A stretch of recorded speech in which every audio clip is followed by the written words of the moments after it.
Friend good morning. स्वागत आहे तुमचं माझ्या आजच्या सकाळच्या ब्लॉग मध्ये. तर कशा आहात? आय होप तुम्ही मस्त आणि मजेत असता. तर माझी तब्येत खराब असल्यामुळं मी सकाळी उशिरा उठलेले आहे आणि आज गुरुवार आहे ना, सगळ्यांना उपवास असते, पण मी खरं सांगते मी काय उपवास करला नाही. कारण तुम्हाला माहिती माझी तब्येत किती खराब राहते सारखंच. म्हणजे डॉक्टरने सांगितलं उपवास करूच नका, त्यामुळे उपवास धरत नाही. उपवास करणं हे चांगलं आहे, पण एक मन आहे बघा, आधी पोटोबा आणि मग विटोबा, तसं काम झालंय माझं. मला नाही जेवलं की चक्र वगैरे येते, त्यामुळे मी जास्त जेवत नाही. आई तू धरलास का गुरुवार? का ग बोलतच नाही? अच्छा, सिक्रेट आहे आईचं. आई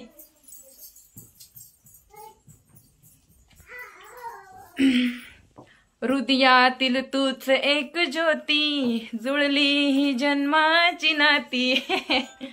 आई आईच असते ना. आईकडे आले की माझं पोट भरतंय. मी बाहेर गेले का माझी तब्येत खराब होती, मला दुखणं येते. गावाकडे आले की मी एवढं फ्रेश राहते.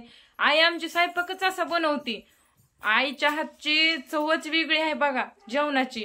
तुम्हाला माहितीये का, माझ्या लग्नामध्ये मला म्हणजे माझं लग्न व्हायच्या अगोदर मला पाहुणे बघा यायचे, आणि तेव्हा आमच्या आईच्या हाताखाली कोणी नसायचं. मी तर नवरी आणि कोण बहिणी बाळा नाही, कोण नाही. मग आमच्या आईनं 10-10, 20-20 माणसं बघायला आले, तेवढा स्वयंपाक वेगळं एकटीनं करायचा, तेवढ्याला जेवण एकटीनं वाढायचं सगळं नियोजन. आणि पाहुणे बघायला आल्यानंतर कसं असते, पळापळी होती, धावपळ होती, स्वयंपाक कसा होतंय की कसा नाही, की नाव ठेवतात काही की. पुरींच्या आईला टेन्शन असते का नाही, पण माझी आई कधीच डगमगली नाही बघा. एवढा भारी स्वयंपाक करायची की पाहुणे नवाजूनच जायचे की यार खरंच स्वयंपाक खूप छान करतात. कधीच स्वयंपाकाला नाव नाही ठेवली. पण मीच एक अशी आहे बघा, माझा लय लाड केला आईनं, लहानपणी लय लाड केला. कधी आईनं मला स्वयंपाक करू दिली नाही, चुलीकडे जाऊ दिली नाही ना. आता बी लाड करते. मी एवढी मोठी झाले तरी 8 वाजता उठते बघा. जरी मी नवऱ्यापासून लांब इथं असले तरी मला आईनं कामाच्या बाबतीत कधीच त्रास नाही दिला, कधीच. आमचे भांडणं तंड भरपूर व्हायचे बरं का. आता शेवटी हो का, असं एवढा खर्च होऊन मुलीचं वाटोळं झाल्यावर कुणाला बी टेन्शन येणार ना, त्यामुळं बोलत बोलत आमचे 1000 वेळेस भांडणं झाले. पण आईने मला कामाच्या बाबतीत कधीच त्रास दिला नाही. खरंच सांगते मी, देवा शपथ खोटं बोलत नाही, किंवा ब्लॉग मध्ये मला सांगायचं असं काहीच नाहीये. ही एक रियालिटी आहे. आणि आता 10 वाजलेत, मी आंघोळ नाही केली, इथून पुढे मी फ्रेश होणार आहे. आणि माझं ब्लॉग पण येईना झालंय ना, तब्येत बरी नाही, त्यामुळे मला ब्लॉग काढू वाटाणा झालंय. बोलण्याकडे लक्ष राहत नाही. कालच हॉस्पिटलमध्ये गेले बघा, ब्लड वगैरे चेक करायला दिलंय. 4000 रुपये खर्च झालाय. पूर्ण रक्ताच्या तपासण्या करायच्यात म्हणले डॉक्टर. आणि म्हणजे मला मानसिक आजार झालेला आहे, त्या मानसिक आजाराच्या गोळ्या मी घेतल्या नाही, त्यामुळे मला जास्त झालंय. डॉक्टर म्हणले तू काय काम करतेस? मी म्हणलं आता मी कुठंच काम करी नाही. म्हणलं बाहेर लोक त्रास द्यायले, मला खूप त्रास व्हायलाय म्हणलं सर, म्हणून मी कामच करी नाही. मग तुझं कसं ऍडजस्ट होतंय? मी म्हणलं करते ऍडजस्ट, थोडं हे सोशल मीडियातून वगैरे, होत नसलं तरी करावं लागतंय म्हणलं. तर मला म्हणले हा ठीक आहे, तू जे करतीस ना त्या सध्या कामात तुझं लक्ष नाही लागायचं, त्यामुळे तू गोळ्या बंद करू नको. आणि महिन्याला 2, 2.5, 3 रुपये जायचे, म्हणून मी गोळ्या टाळाटाळी केल्या. आणि नाही का गोळ्यानी काही पण होतंय म्हणतात जास्त गोळ्या खाल्ल्यावर, म्हणून मी गोळ्या खात नाही. आणि खरंच सांगते बरं का, मानसिक आजार खूप वाईट आहे. ते कुणाला दुश्मनाला सध्या होऊन चांगल्या चांगल्या शरीराला बरबाद करून टाकते ती. तसं तर लय अवघड आहे माणसाचं. माणूस म्हणतंय हे माझे ते माझे, पण शेवटी काही नसतंय. कधी माणसाला काय होती सांग? मला तर विश्वासच राहिला नाही. माणूस जन्मावर विश्वासच नाही. मला अपेक्षा पण नाही मी मोठं घर बांधावं, मी लय कमवावं, कारण शेवटी सगळं इथंच ठेवून जायचं. मी आहे त्या परिस्थितीत खूप खुश आहे का नाही आहे? बरोबर आहे का नाही माझं? बरोबर आहे. काय करायलीस तू? भाजी. ते बघून काय टाकून पीठ टाकलंय होय? काहीतरी भाजी करायली. भाजी करायलीस? मला नाश्त्याला ते दिरडा आवडतंय, ती नाही बनविलच आज. पीठच नाही. पीठ रात्री मी आणलेलं कुठं टाकलं? कधी राहू पुन्हा करून.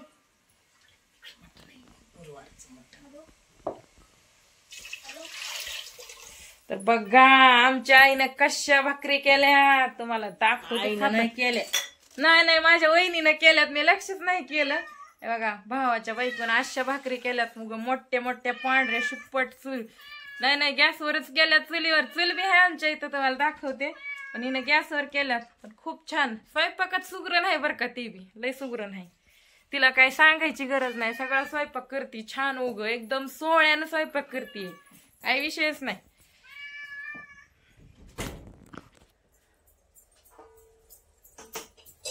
तर फ्रेंड तुम्हाला माहितीये का, मी भाच्याला काल काय वस्तू आणली ते आता दाखवते.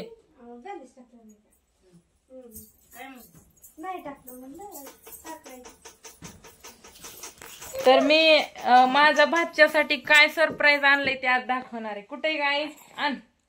असं नका समजू मी इथलं दाखवायलंय. मी खरंच गेलते पण माझी त्या दिवशी लय तब्येत खराब होती. परवा दिवशी कालच ना, परवा दिवशी मंगळवार, आज गुरुवारी, म्हणून मी व्हिडिओत दाखवलं नाही. पण मी स्वतः आणले, स्वतः माझ्या भाच्यासाठी. माझा भाचा कुणाला बघायचं लवकरच बघा. तर अंबाजोगाईच्या सुवर्ण ज्वेलर्स मधून मी हा दागिना आणलाय स्वतःच्या कष्टाच्या पैशाने. बघू शकताय, मी तुम्हाला दाखवते आणि भाचा पण दाखवते. इकडं तर बघू शकताय मित्रांनो, ही माझा भाचा आहे. किती गोंडस आहे. मी आतापर्यंत दाखवला नव्हता व्हिडिओ मध्ये, पण आज दाखवा म्हणलं माझ्या भाच्याला. पिलू किती गोड आहे, गोड. बघा माझा अंगठा कसा पकडून धरलाय. आणि मी माझ्या लाडाच्या भाच्याला आणलाय दागिना. आता माझी ऐपत किती असू शकते तुम्हाला माहितीये. मी काय मोठेपणा म्हणून सांगत नाही, पण स्वतःच्या कष्टातून एवढी जरी वस्तू आणली तरी खरंच खूप भारी वाटतंय. आणि मी ह्या माझ्या भाचीला काहीच घेतलं नव्हतं.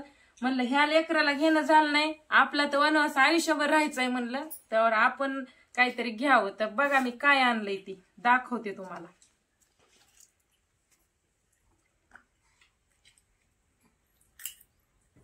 टंटणा, बघा मी काय आणलंय. हे बघा, हे आपला दागिना आहे आपल्या भाच्यासाठी, आपल्या स्वतःच्या पैशाचा.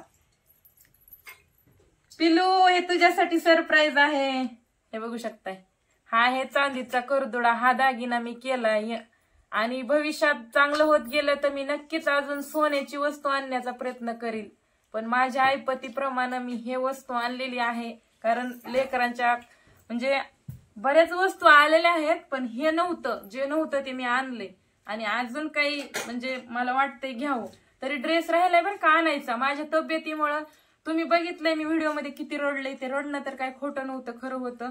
मला बोलावं बी वाटत नव्हतं, काहीच नाही. त्याच्यामुळे मी काही दाखवलं नाही, काय घेतलं नाही, काय नाही.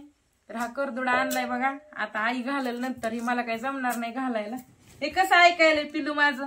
हे पिलू कसं ऐकायलंय म्हणेन आत्या एवढं मोठं कुणाला बोलायला लागली बाबा. वाघ माझा. आणि माझ्या भाच्याचं नाव आदर्श आहे. आदर्श आदर्श.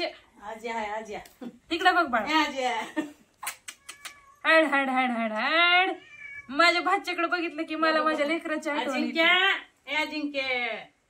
लेकराची आठवण येते. माझे लेकर आता मोठे मोठे झाले, असेच होते. अयो कसं ऐकायले वाघ माझं.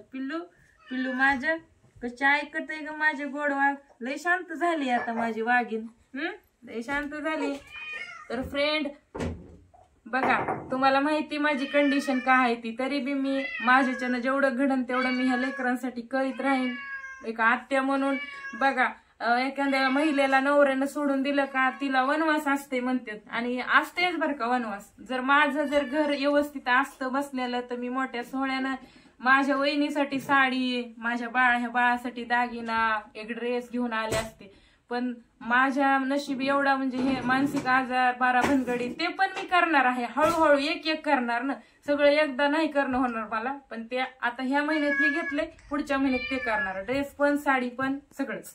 म्हणजे मी माझ्या पण मनाला कुठेतरी समाधान वाटेल.